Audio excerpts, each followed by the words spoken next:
Hello guys, আসসালামু আলাইকুম। Welcome to Mahfuza's kitchen. আজকে আমরা শুটকি মাছ রান্না করতে যাচ্ছি। তো চলুন আর দেরি না করে শুরু করা যাক। আমি এখানে কিছুটা শুটকি মাছ নিয়ে নিয়েছি এবং তরকারি হিসেবে কিছুটা আলু ছোট কিউব আকৃতি করে কেটে নিব।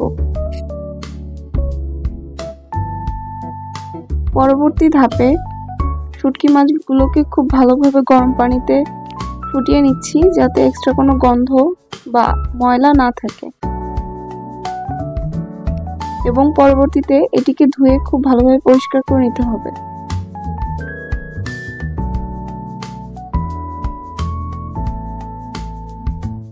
আমরা এখানে কিছুটা পেঁয়াজ কুচি, কিছুটা কাঁচা লঙ্কা, আদা বাটা, জিরে বাটা ও কিছুটা রসুন বাটা নিয়ে নিয়েছি।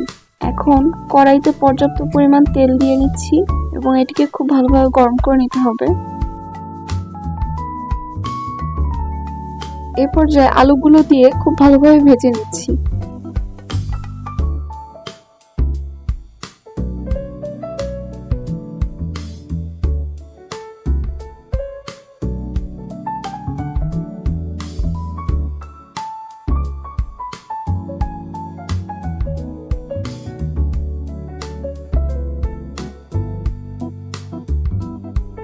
এ পর্যায়ে কুচিয়ে রাখা পেঁয়াজ এবং কাঁচামরিচ দিয়ে খুব ভালোভাবে নেড়ে নিচ্ছি।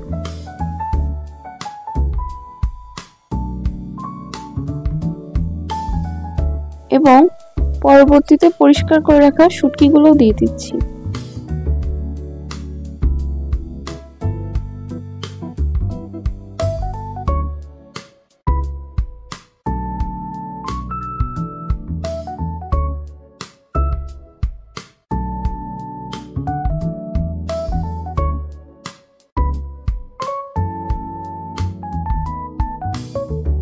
এর মধ্যে আদা, রসুন এবং জিরে বাটা দিয়ে দিচ্ছি।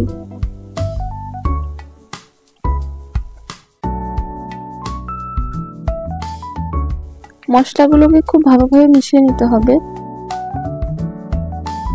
এ পর্যায়ে পরিমাণ মতো লবণ, হলুদ, শুকনো মরিচের গুঁড়া ও ধনিয়ার গুঁড়ো দিয়ে খুব ভালোভাবে নেড়ে নিতে হবে, যাতে মশলাগুলো খুব ভালোভাবে মিক্স হয়।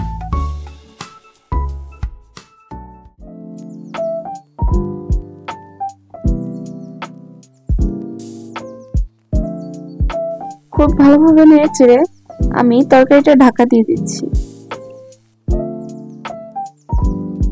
এবং আগে থেকে বেটে রাখা গরম মশলা তরকারিতে দিয়ে দিচ্ছি।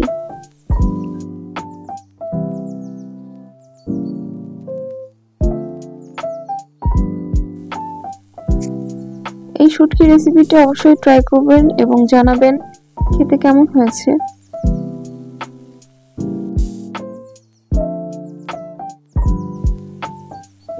গরম গরম ভাতের সাথে এই রেসিপিটি খেতে দারুণ হয়েছিল।